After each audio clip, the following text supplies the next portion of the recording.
नमस्कार दोस्तों, आप सभी का स्वागत हमारे YouTube चैनल कोडिंग एक्सपर्ट पे, जहां हम आपके लिए लाए बेसिक कंप्यूटर इंस्ट्रक्टर्स की ऑनलाइन क्लासेस। तो दोस्तों, आज का वीडियो में हम डिस्कस करने वाले हैं वेब ब्राउज़र और वेब पब्लिकेशन। इनके बारे में डिस्कस करेंगे। ये बेसिकली जो हमारी यूनिट है IoT इंटरनेट ऑफ टेक्नोलॉजी, उसी का पार्ट है। इससे पहले हमने जो डिस्कस किया वो protocols, types of protocols and WWW offline और ऑनलाइन मैसेजिंग, इन सभी के बारे में हमने प्रीवियस वीडियोस में डिस्कस कर लिया है। आज की वीडियो में जो हमारा कॉन्सेप्ट रहेगा, जो मेन टॉपिक रहेगा, वो आपका कंपोनेंट ऑफ वेब ब्राउजर्स रहेंगे और वेब पब्लिकेशंस रहेगा। तो चलिए दोस्तों, स्टार्ट करते हैं आज का वीडियो। बट स्टार्ट करने से पहले मैं आप सभी से रिक्वेस्ट करूंगा कि यदि अभी तक आपने हमारे चैनल को सब्सक्राइब नहीं किया है तो प्लीज़ हमारे चैनल को सब्सक्राइब कर लीजिए। साथ ही साथ हमारे वीडियोज को ज़्यादा से ज़्यादा लोगों से शेयर कीजिए।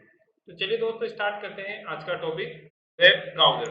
तो यदि वेब ब्राउजर की हम बात करें, वेब ब्राउजर क्या है? वेब ब्राउजर एक ऐसा एप्लीकेशन है जो क्या काम करता है, आपके जो कंप्यूटर, आपका जो पीसी है, उसको इंटरनेट से कनेक्ट कराने के लिए वर्किंग करता है। तो मेनली वेब ब्राउजर का काम क्या है कि आपका जो सिस्टम है उसको इंटरनेट से कनेक्ट करने का काम करता है। Web browser as a client भी हम कह सकते हैं, वेब क्लाइंट भी इसे कहा जाता है, क्योंकि ये क्या है, एज ए सर्वर के लिए क्लाइंट वर्क करता है। ये एक रिक्वेस्ट करता है किसी सर्वर को, इसके थ्रू रिक्वेस्ट जाती है सर्वर को और सर्वर उसका रिस्पॉन्स करता है।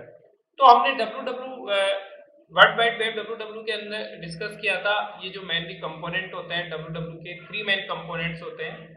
पहला आपका वेब ब्राउजर होता है, दूसरा आपका HTML होता है और तीसरा होता है आपका हाइपर टेक्स्ट ट्रांसफर प्रोटोकॉल। ये जो बेसिकली तीन कंपोनेंट्स होते हैं आपके डब्ल्यू के, वेब ब्राउजर, HTML और HTTP और वेब सर्वर। अब हम बात करेंगे इन सभी के बारे में वन बाय वन।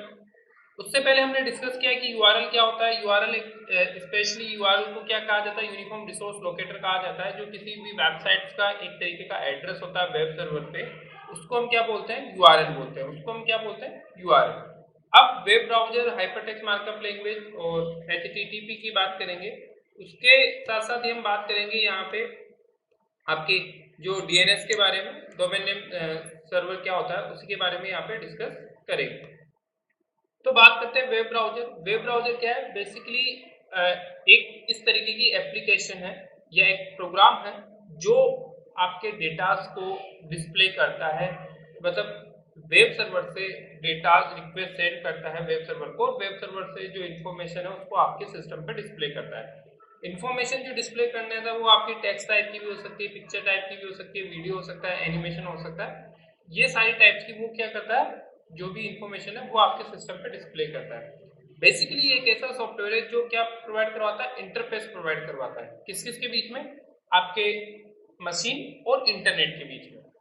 यहाँ पे जो वेब ब्राउजर है, वेब ब्राउजर क्या है, एक तरीके से जब भी हम किसी भी वेबसाइट पे विजिट करते हैं तो हमें सबसे पहले एक सॉफ्टवेयर की रिक्वायरमेंट होती है, एक एप्लीकेशन की रिक्वायरमेंट होती है, जो आपको क्या कहता है, जो क्या कहलाता है, वेब ब्राउजर कहलाता है। जो क्या कहलाता है, वेब ब्राउजर कहलाता है। तो कोई भी यूजर है वो यदि इंटरनेट को एक्सेस करेगा, कोई भी जो यूजर है वो यदि इंटरनेट को एक्सेस करता है तो वो किसकी हेल्प से करेगा, वेब ब्राउजर की हेल्प से। तो इंटरनेट को एक्सेस करने के लिए जो मेन रिक्वायरमेंट एप्लीकेशन है वो आपकी कौन सी होगी, वेब ब्राउजर होगी। वो कौन सी होगी दोस्तों, वेब ब्राउजर होगी। अब वेब ब्राउजर के आप एग्जांपल सभी जानते हैं, गूगल क्रोम है, मोजिला फायरफॉक्स है, इंटरनेट एक्सप्लोरर है, सफारी है, ओपेरा है। ये सब किसके एग्जांपल्स है, आपके वेब ब्राउजर के एग्जांपल्स है। ये सारे क्या है, वेब ब्राउजर्स है। तो सबसे पहले हम बात करें कि जो सबसे पहला वेब ब्राउजर बनाया गया, वर्ल्ड का सबसे पहला जो वेब ब्राउजर बनाया गया, वो टिम ब्रेसली के द्वारा बनाया गया था। किसके थ्रू बनाया गया था, टिम ब्रेसली। क्योंकि टिम ब्रेसली ने डब्ल्यू का इन्वेंट किया और उन्होंने ही आपका first web browser, first text web browser आप कह सकते हो, उन्होंने बनाया। तो टिम ब्रेसली ने इसको बनाया। तो टिम ब्रेसली ने इसको डेवलप किया, इन्वेंट किया आपके वेब ब्राउजर को। और ये जो फर्स्ट वेब ब्राउजर था वो टेक्स्ट वेब ब्राउजर था। मतलब क्या था, ये जो डिस्प्ले कर रहा था वेब ब्राउजर, वो बेसिकली टेक्स्ट इंफॉर्मेशन ही डिस्प्ले कर रहा था। इसको जो नाम दिया गया वो डब्ल्यू ही नाम दिया गया। बाद में और इन्वेंट हुए, कुछ चेंजेज हुए और फर्स्ट ग्राफिकल यूजर इंटरफेस के साथ। जो ग्राफिकल यूजर इंटरफेस का मतलब है कि आपका जो वेब ब्राउजर है वो not only text he display नहीं करे, वो फोटोज, इमेज, मतलब इमेज, एनिमेशन, वीडियो, सभी तरीके की इंफॉर्मेशन को वो डिस्प्ले करे आपके सिस्टम पे। तो उस तरीके की जो एप्लीकेशन फर्स्ट टाइम बनी, जो फर्स्ट वेब ब्राउजर बना, वो एरविस था। फर्स्ट वेब ब्राउजर, आपका जो फर्स्ट वेब ब्राउजर था एरविस जो था, वो फर्स्ट ग्राफिकल ब्राउजर था। आप इसे कह सकते हैं कि जो GUI, graphical user interface, GUI की हेल्प से जो पहला ब्राउजर बना जीयूआई का, जिसने यूज किया ग्राफिकल यूजर इंटरफेस का यूज किया, वो ब्राउजर था आपका एरविस। एरविस था ये 1993 के अंदर, एरविस जो इन्वेंट किया 1993 के अंदर मार्क एंडरसन, 1993 के अंदर मार्क जो एंडरसन थे, मार्क एंडरसन ने सबसे पहले इस वेब ब्राउजर का मतलब इन्वेंट किया। और कब किया? 1993 के अंदर इसको उन्होंने इन्वेंट किया, जो कि बाद में क्या हुआ, मोजिको नाम के ब्राउजर में कन्वर्ट हो गया। और एक मोजिको मतलब आज जो उसे मोजिला फायरफॉक्स कहते हैं, वो बहुत पॉपुलर ब्राउजर है। तो और भी जो ब्राउजर के आपके एग्जांपल्स है, आई है आपका, मोजिला फायरफॉक्स है आपका, गूगल क्रोम है, ये सारे एग्जांपल्स हैं। अब वेब ब्राउजर का जो मेनली क्या है कि हमने वेब ब्राउजर के बारे में बोला। Web browser basically client browser भी आप कह सकते हो, जो कि क्या कर रहा है, एज ए क्लाइंट वर्क कर रहा है, किसके लिए? सर्वर के लिए। ये आपका होता है वेब ब्राउजर। इसी के साथ अब हम जो डिस्कस करेंगे वो हम बात करेंगे कि जैसे कि दो टर्म और होती है वेब ब्राउजर के रिलेटेड। एक होती है आपकी डाउनलोड और दूसरी होती है आपकी अपलोड। डाउनलोड और अपलोड क्या होती है उसके बारे में भी हम डिस्कस करेंगे। तो यदि मैं डाउनलोड की बात करूं, किसकी बात करूं? डाउनलोड की। तो डाउनलोड क्या होता है? तो डाउनलोड जो होता है दोस्तों, डाउनलोड का मतलब है कि यदि कोई भी फाइल आप वेब ब्राउजर से अपने सिस्टम पे, लोकल सिस्टम पे डाउनलोड कर रहे हो, मतलब लोकल सिस्टम पे ले रहे हो उसको बाद में यूज करने के लिए, तो वो होता है डाउनलोड। डाउनलोड का मतलब क्या होता है? डाउनलोड का मतलब बेसिकली क्या होता है, किसी भी वेब ब्राउजर से आप कोई भी फाइल अपने लोकल सिस्टम में ला रहे हो, लोकल सिस्टम में स्टोर कर रहे हो, उसको हम बोलते हैं डाउनलोड। उसको हम क्या बोलते हैं? डाउनलोड बोलते हैं। दूसरा होता है अपलोड। दूसरा क्या होता है आपका? Upload. With the help of web browser हम यदि कोई भी फाइल है वो सर्वर पे अपलोड करते हैं, सर्वर पे स्टोर कर रहे हैं,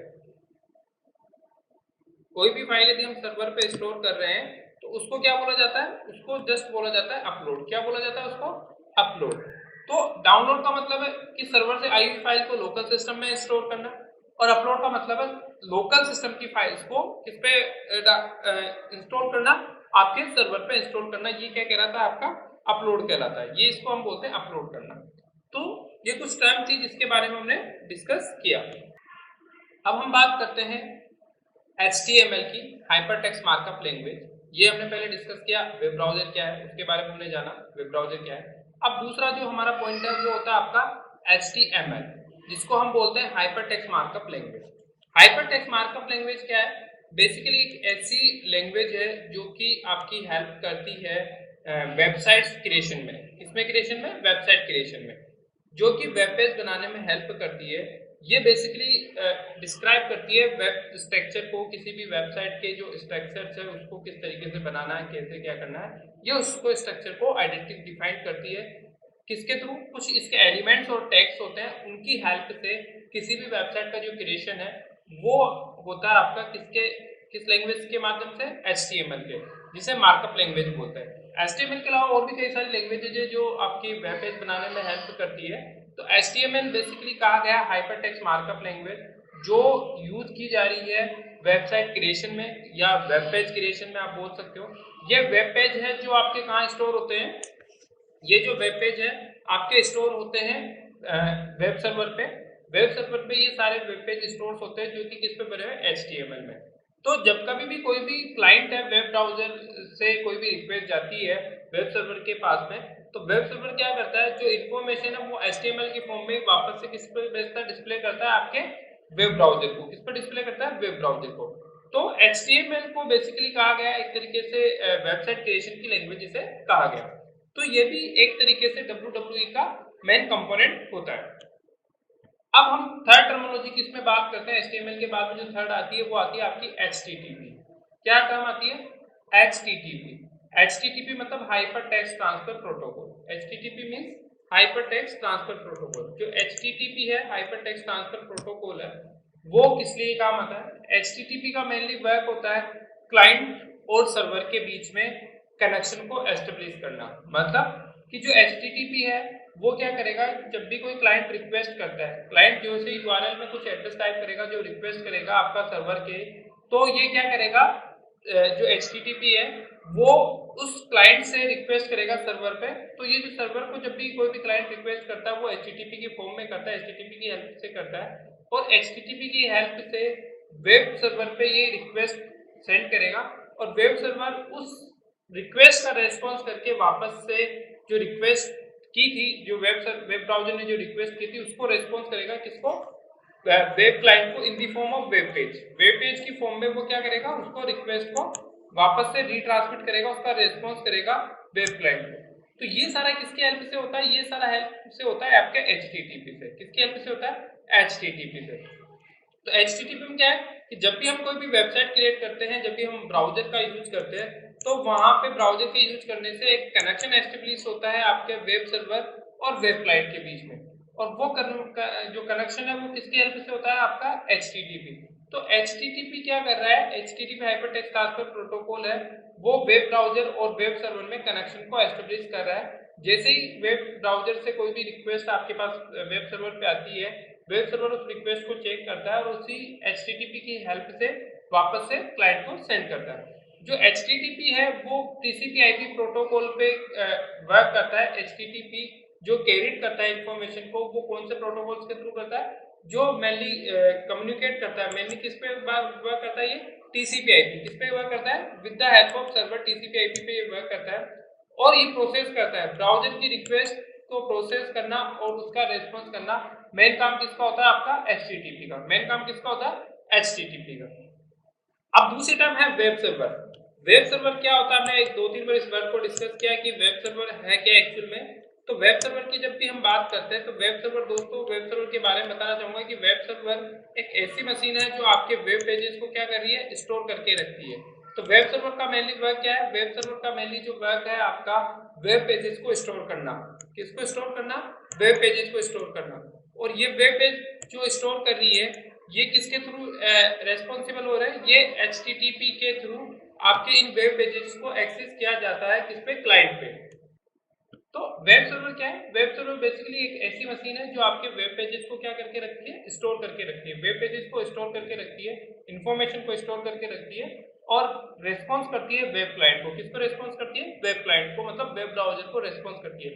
साथ ही साथ ये आपकी जो वेबसाइट है उसको भी मेंटेन करके रखती है, क्योंकि आपकी वेबसाइट की जो वेब पेजेस है वो किस पे स्टोर होते हैं? वेब सर्वर पे स्टोर होते हैं। अब हम बात करते हैं DNS की। अब हम बात करते हैं DNS की। DNS एक्चुअल में क्या है? DNS मतलब डोमेन नेम सिस्टम, जिसको क्या बोला गया? Domain name system. दोस्तों डोमेन नेम सिस्टम की जब भी हम बात करते हैं, तो डोमेन नेम सिस्टम का बेसिकली काम क्या होता है? डोमेन नेम सिस्टम जो है कि जब कभी भी आप किसी भी वेबसाइट या वेब पेज को एक्सेस करोगे, तो एक URL के थ्रू उसको एक्सेस किया जाता है। किसके थ्रू एक्सेस किया जाता है? एक URL के थ्रू। URL क्या होता है? यूनिफॉर्म रिसोर्स लोकेटर, जो उसका एक एड्रेस है, उसके थ्रू उसको क्या किया जाता है? एक्सेस किया जाता है, जो कि आपके वेब पेजेस को एक यूनिकली नेम डिफाइन करता है। तो जब भी URL के थ्रू किसी भी वेबसाइट को एक्सेस किया जाता है, तो एक यूजर नेम के थ्रू उसको एक्सेस किया जा रहा है, और ये जो यूजर नेम है वो बेसिकली किसकी फॉर्म में होता है? एक ह्यूमन रीडेबल फॉर्म में होता है। किसकी फॉर्म में होता है? ह्यूमन रीडेबल फॉर्म में होता है। बट जब कभी भी किसी भी URL को जो ह्यूमन रीडेबल फॉर्म है उसको एक्सेस किया जाता है, तो वो डायरेक्ट मशीन के पास उस फॉर्म में नहीं जाता है, वो कन्वर्ट होता है आपका किसमें? IP एड्रेस में। जो URL है आपका यूनिफॉर्म रिसोर्स लोकेटर जो है किसी भी वेबसाइट का, ये वेब सर्वर पे एक्सेस होने से पहले कन्वर्ट होता है किसके अंदर? IP एड्रेस के अंदर। किसके अंदर कन्वर्ट होता है? एक IP एड्रेस के अंदर इसको कन्वर्ट किया जाता है, और फिर वो IP एड्रेस आपके कहाँ जाता है? उस वेब सर्वर पे। वो जो IP एड्रेस यहाँ पे कन्वर्ट किया गया वेब सर्वर HTTP के थ्रू, वो रिक्वेस्ट जहां पे वेब सर्वर में वो इंफॉर्मेशन स्टोर है, उस एड्रेस पे जो इंफॉर्मेशन स्टोर है उसके पास वो जाती है। तो बेसिकली ये जो वर्किंग होता है, तो क्या होता है कि हमें ये जो आईपी एड्रेस है ये होता है आपका मैथमेटिकल फॉर्म में, फॉर्म दी जैसे कि 255 पॉइंट समथिंग, इस तरीके के मैथमेटिकल फॉर्म में होता है, जिसको लर्न करना क्या होता है, डिफिकल्ट होता है, जिसको लर्न करना क्या नहीं होता है, इजी नहीं होता है। तो जो डीएनएस है, डोमेन नेम सिस्टम है, डोमेन नेम सिस्टम का वर्किंग क्या है कि डोमेन नेम सिस्टम क्या करता है, आपके यूआरएल को जो ह्यूमन रीडेबल में होता है उसको कन्वर्ट करता है किसमें, आईपी के अंदर, उसको कन्वर्ट करता है किसमें, आईपी के अंदर कन्वर्ट करता है। तो बेसिकली जो डीएनएस का जो मेनली वर्क है वो क्या हो रहा है, कन्वर्ट करने में काम आ रहा है, किसमें काम आ रहा है, कन्वर्ट करने में। तो जो डोमेन नेम सिस्टम है वो आपके जो यूआरएल को एक पर्टिकुलर आईपी एड्रेस में क्या करता है, कन्वर्ट कर देता है और वहां से उस डेटा को फिर किस पे भेजता है, वेब सर्वर पे भेजता है। तो एक तरीके का ये जो मेनली काम है डीएनएस का, वो कन्वर्ट करना है आईपी एड्रेस में। अब हम बात करते हैं कि जो कोई भी वेबसाइट है उसका जो डोमेन नेम होता है, जो डोमेन नेम क्या होता है उसको आइडेंटिफाई करवाता है domain name, DNS domain name identify करवाता है कि किस टाइप की ये वेबसाइट है, किस ऑर्गेनाइजेशन से रिलेटेड वेबसाइट है। कुछ डोमेन नेम जैसे फिक्स होते हैं जो आइडेंटिफाई करते हैं कि ये जो वेबसाइट है वो पर्टिकुलर इसके लिए यूज की जा रही है। जैसे कि आपको कई बार एग्जाम में आ जाता है कि .com किस टाइप का वेबसाइट है, .com किसके लिए यूज होता है, तो .com क्या है, डोमेन नेम है, किसी भी वेबसाइट का क्या है, डोमेन नेम है जो वेबसाइट के एंड में लगाया जाता है, जो कहाँ लगाया जाता है, वेबसाइट के एंड में यूज किया जाता है। और ये जो यूज किया जाता है किसी ऑर्गेनाइजेशन के लिए यूज किया जाता है, किसके लिए यूज किया जाता है, ऑर्गेनाइजेशन के लिए। तो .com जो हम यूज करते हैं वो किसी ऑर्गेनाइजेशन या किसी बिजनेस प्रोस्पेक्टिव से हम इसको यूज करते हैं। एक तरीके का जो बिजनेस ऑर्गेनाइजेशन होता है, .com सभी के लिए रहता है, जो बिजनेस ऑर्गेनाइजेशन होता है वो किसका यूज करते हैं, .com का यूज करते हैं। इसी की तरह यदि हम बात करें .edu, दूसरा एक डोमेन नेम होता है .edu। edu डिफाइन करता है कि ये जो वेबसाइट है ये किस टाइप की है, एजुकेशनल टाइप की वेबसाइट है, बेसिकली एजुकेशन टाइप की कोई ऑर्गेनाइजेशन है जो इसको एक्सेस कर रही है, जो बताती है .edu के बारे में। ऐसे ही हम बात करें .in के बारे में, .in जो है ये आपका gov है, .gov आपका शो करता है गवर्नमेंट की वेबसाइट्स के बारे में कि ये जो वेबसाइट्स है उसको ऑथेंटिकेशन किसको है, गवर्नमेंट को है, किसको ऑथेंटिकेशन है, गवर्नमेंट को है।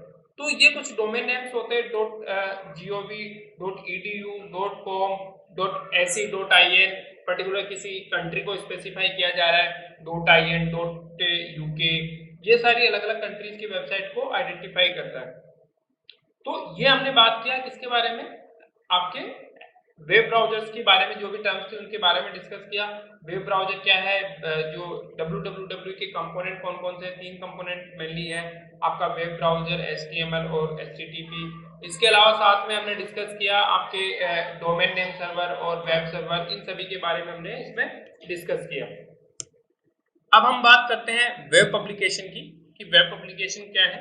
वेब पब्लिकेशन को यदि डिफाइन किया जाए बेसिकली, तो वेब पब्लिकेशन क्या है, एक तरीके का एक प्रोसेस है कि जब आपने कोई भी वेबसाइट बना ली, वेबसाइट बनाने के बाद में उसको किसी भी सर्वर पे आपको क्या करना होता है, अपलोड करना होता है। सर्वर पे अपलोड करने के बाद में ही वो क्या होती है, एक्सेस होती है किसी भी वेब ब्राउजर से। किससे एक्सेस होती है, वेब ब्राउजर से। तो जो वेबसाइट का जो कंटेंट है उसको अपलोड किया जा रहा है आपके सर्वर पे, किसी आपके सर्वर पे आप उसको क्या कर रहे हो, अपलोड कर रहे हो। तो वेब कंटेंट की जब भी हम बात करते हैं तो वेब पब्लिशिंग का मतलब क्या हुआ, वेब पब्लिशिंग का मतलब है वेब को पब्लिक करना, वेब मतलब वेबसाइट को एक तरीके से पब्लिश करना ही वेब पब्लिशिंग कहलाता है। तो वेब पब्लिकेशन क्या प्रोसेस है, process of publishing original content of the internet. आपका जो भी ओरिजिनल कंटेंट है उसको इंटरनेट पे पब्लिश करने का जो वे है वो वेब पब्लिकेशन कहलाता है। वेब पब्लिकेशन जो प्रोसेस इंक्लूड करता है आपका बिल्डिंग करना, मतलब वेबसाइट को बनाना, उसको अपलोड करना और अपडेट करना। किसी भी वेब पेज को बनाना, उसको अपलोड करना, उसको अपडेट करना, पोस्ट करना contents based on the web publication, ये सारा क्या कहलाता है, वेब पब्लिकेशन कहलाता है। तो वेब पब्लिकेशन का जो सिंपल सी डेफिनेशन क्या हुई, वेब पब्लिकेशन की सिंपल सी डेफिनेशन है कि जो आपके द्वारा बनाई गई वेबसाइट है उसको वेब सर्वर पे अपलोड करना, अपलोड करना ही क्या कहला रहा है, वेब पब्लिकेशन कहला रहा है।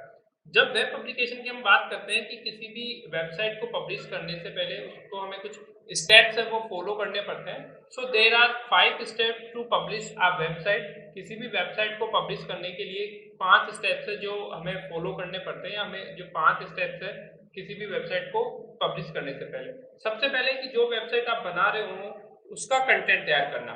फर्स्ट है प्रिपेयर योर वेबसाइट कंटेंट। जो वेबसाइट आप बनाना चाह रहे हैं, जो वेबसाइट आप बनाना चाह रहे हैं उसका कंटेंट तैयार करना। कंटेंट तैयार करना, कंटेंट तैयार करने का मतलब क्या है, आपका जो भी वेबसाइट है, आपकी जो भी वेबसाइट है कि क्या इंफॉर्मेशन आप डिलीवर करना चाह रहे हो वो तैयार करना ही क्या कहलाता है, वेबसाइट कंटेंट कहलाता है। वो क्या कहलाता है, वेबसाइट कंटेंट कहलाता है। तो वेबसाइट कंटेंट क्या है, पहले सबसे पहले जो कंटेंट आप, जो भी इंफॉर्मेशन आप अपलोड करना चाह रहे हो वो तैयार करना, फर्स्ट स्टेप। उसके बाद में है design and build your website.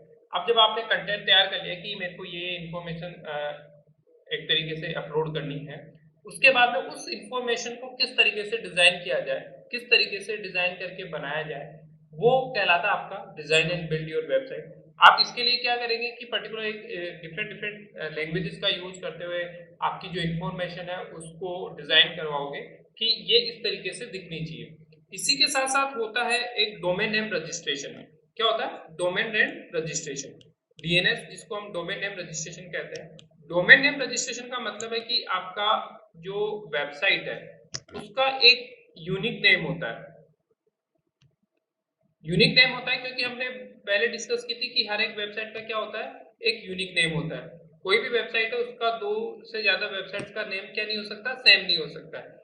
तो आपने जो वेबसाइट बनाई है उसको वेब सर्वर पे अपलोड करने से पहले उसको एक नेम दिया जाता है, वो कहलाता है डोमेन नेम।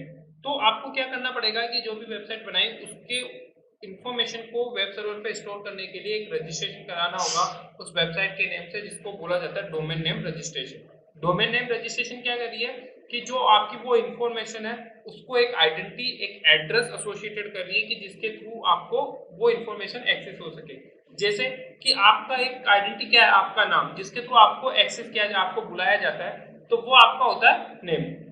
तो इसी तरीके से डोमेन नेम क्या है कि जो आपकी इंफॉर्मेशन है उसका एक नेम होता है जो उसको आइडेंटिफाई करता है दूसरी अलग इंफॉर्मेशन से, दूसरे वेबसाइट से। वो आपको पहले कराना पड़ता है, जिसको हमने बोला डोमेन नेम रजिस्ट्रेशन। तो डोमेन नेम रजिस्ट्रेशन तय करता है कि आपका जो वेब सर्वर पे जो रजिस्ट्रेशन है, ये फर्स्ट रजिस्ट्रेशन मतलब फर्स्ट प्रोसेस है आपकी किसी भी वेब एप्लीकेशन का, कि जो डोमेन नेम रजिस्ट्रेशन होने के बाद में आप उसका एक, आपको एक एड्रेस मिल जाता है जिसपे आप वो इंफॉर्मेशन सर्वर पे अपलोड करते हो। तो डोमेन नेम आपको वही मिलता है जो ऑलरेडी, यदि किसी से डोमेन नेम किसी ने ले रखा है तो वो आपके लिए क्या नहीं रहेगा, अवेलेबल नहीं रहेगा, आपको यूनिकली नेम ही अवेलेबल रहेगा। तो जो डोमेन नेम है वो बेसिकली आपकी कंपनी के नेम से या जो भी आपका ऑर्गेनाइजेशन है जिस टाइप का उसका नाम है बेसिकली उसी के नाम से रजिस्टर करवाया जाता है। डोमेन नेम की जो जितनी साइज छोटी होगी वो उतना ही इजी रहेगा लर्न करने के अंदर। दूसरा, डोमेन नेम के अंदर कभी भी हम डैश या स्लैश इसका यूज नहीं करते हैं। डोमेन नेम में सिंपल सा हम वर्ड्स का यूज करते हैं, और जो कोई भी आपकी ऑर्गेनाइजेशन है उसके अकॉर्डिंग उसका डोमेन नेम सेट किया जाता है। यदि आपकी जो ऑर्गेनाइजेशन हो एजुकेशनल टाइप की ऑर्गेनाइजेशन है तो .edu आप यूज करोगे, बिजनेस पर्पज की है तो .com आप यूज करोगे। तो इस तरीके से आपकी जो है वो यूज, तो आपको जो डोमेन नेम देती है वो जो सोसाइटी है, जो ऑर्गेनाइजेशन है, वो है आपकी IANA। जो डोमेन नेम आपको स्पेसिफाई करती है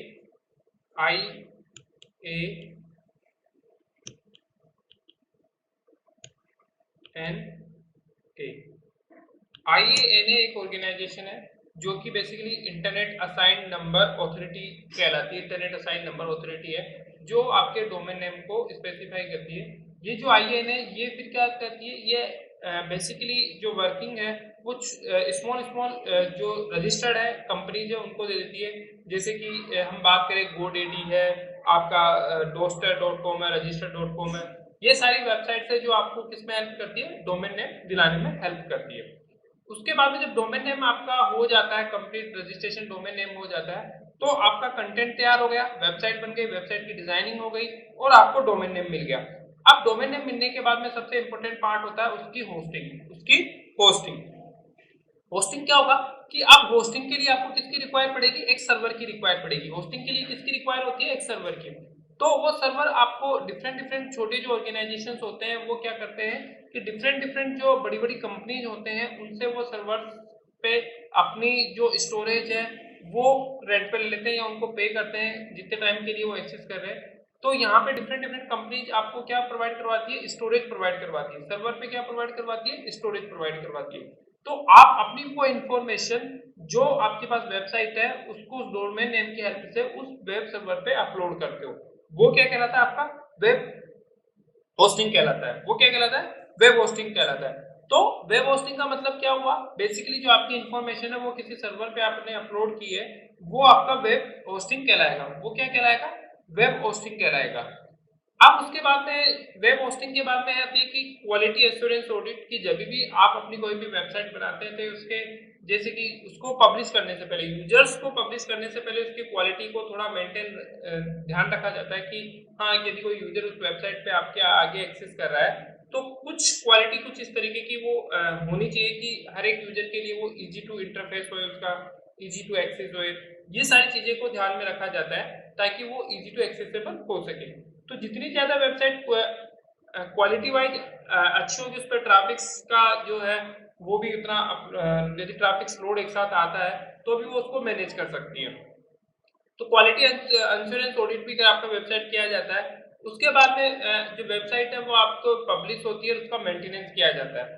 तो मेंटेनेंस का मतलब है कि आपकी जो भी वेबसाइट है उसको मेंटेन करना, उसकी जो इन्फॉर्मेशन है टाइम टू टाइम उस पर अपडेट करना। कि कुछ वेबसाइट आपने इस तरीके की बनाई है जिसके आप टाइम टू टाइम अपडेट नहीं करें तो उस पर ट्रैफिक आना धीरे धीरे क्या हो जाता है, कम हो जाता है। तो स्टोरेज की बिहेव से बोलो या उसके कंटेंट्स के बिहेव से बोलो, उसी वेबसाइट्स को क्या करना जरूरी हो जाता है, मेंटेन करना जरूरी हो जाता है। तो सिंपल सा वेब एप्लीकेशन का जो प्रोसेस है वो ये है कि किसी भी वेबसाइट को वेब सर्वर पे अपलोड करना, वेबसाइट की इंफॉर्मेशन को वेब सर्वर पे अपलोड करना ताकि उसको कोई भी यूजर्स है वो उसको इजी वे में एक्सेस कर सके। ये कहलाता है आपका वेब एप्लीकेशन। किसी भी वेबसाइट का एक्सेसिंग क्या कहलाता है, वेब एप्लीकेशन कहलाता है। ये 5 टाइप्स का इसका प्रोसेस होता है जिसके थ्रू हम इसको कंप्लीट करते हैं। वेबसाइट कंटेंट, वेबसाइट बिल्ड करना, होस्टिंग करना, मेंटेन करना, ये सारा प्रोसेस होता है आपका वेब एप्लीकेशन के थ्रू।